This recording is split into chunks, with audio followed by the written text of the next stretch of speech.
Di tengah momen besar ini, kami percaya bahwa peran jurnalis menjadi sangat penting. Rekan-rekan jurnalis menghadirkan informasi yang akurat dan cepat, sehingga informasi ini membantu pemudik memahami kondisi perjalanan, mengambil keputusan yang tepat, serta tetap aman selama perjalanan. Kami menyampaikan terima kasih kepada seluruh tim yang akan bertugas, baik di lapangan, di jalur darat, terminal, stasiun, di pelabuhan, di bandara, dan juga di titik-titik strategis lainnya. Dan seluruh unsur pemerintah yang telah bekerja keras mempersiapkan infrastruktur dan pengamanan bagi masyarakat Indonesia yang akan mudik. Semoga arus mudik tahun 2026 ini bisa berlangsung dengan aman dan lancar. Mudik hanya terjadi setahun sekali. Dan ini merupakan tradisi, budaya khas Indonesia.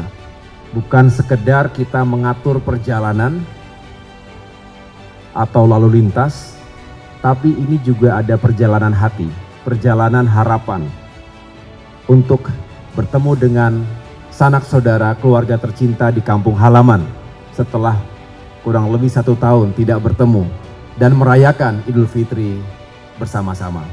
Oleh karena itu pemerintah akan terus memastikan bahwa mudik Lebaran tahun ini juga bisa berjalan dengan baik.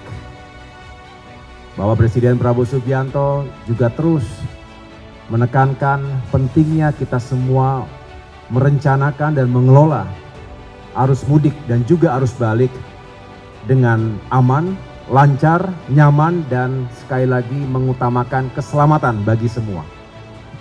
Tidak ada yang lebih penting dari keselamatan diri kita, keluarga kita, dan juga para pengguna jalan lainnya. Perlu kami laporkan, berdasarkan survei Kementerian Perhubungan, tahun ini akan terjadi 143,9 juta perjalanan selama Lebaran. Dan didominasi 52%-nya menggunakan kendaraan pribadi, diikuti dengan kendaraan roda 2, baru setelah itu bis umum. Itu untuk transportasi di darat.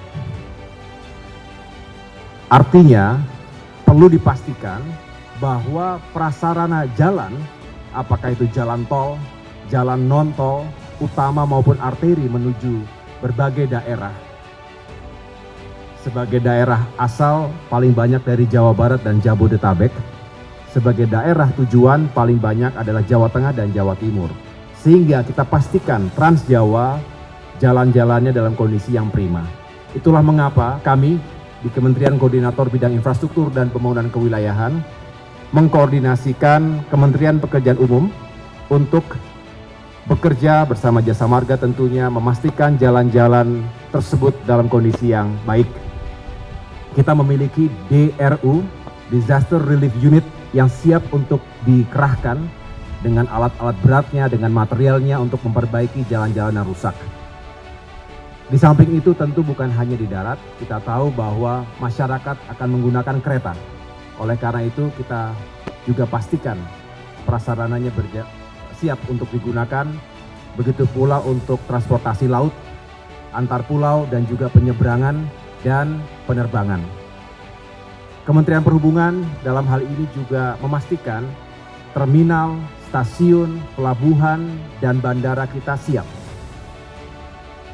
Memang yang perlu kita waspadai adalah faktor cuaca.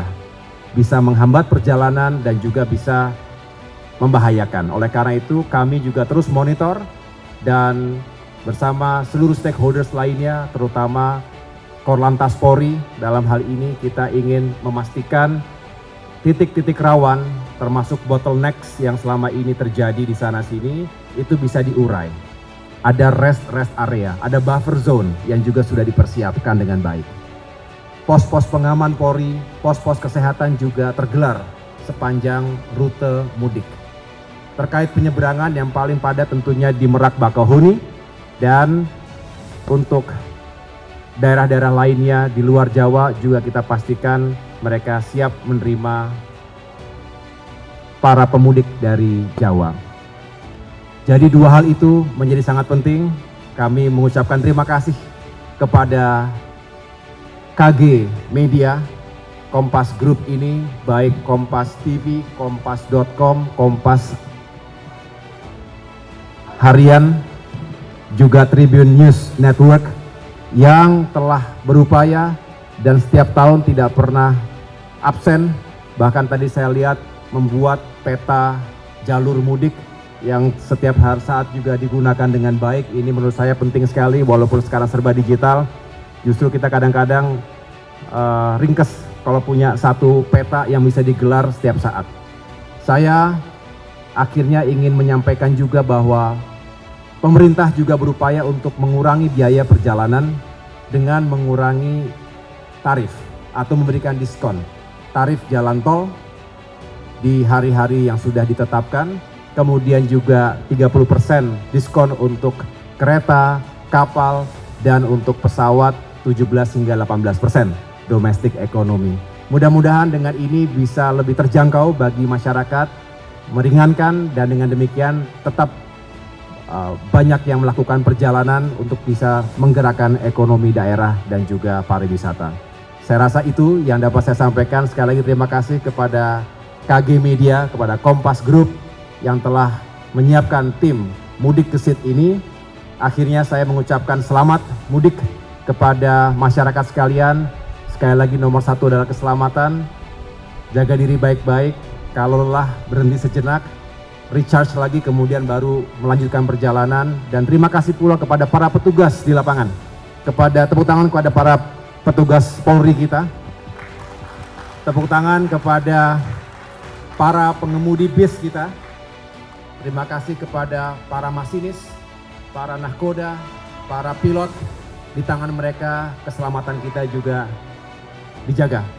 Dan semua yang bertugas, penjaga palang pintu kereta di lintasan sebidang, dan semua yang tidak selalu nampak bekerja pagi siang malam, berkorban juga, termasuk tim peliputan ini berkorban karena akan jauh dari keluarga, tapi insya Allah ini akan menjadi mata dan telinga yang baik dan memberikan informasi yang aktual, yang real time, yang dibutuhkan oleh masyarakat terutama di era digital yang seringkali kita bingung ini adalah hoax, fake news atau sebenarnya terjadi.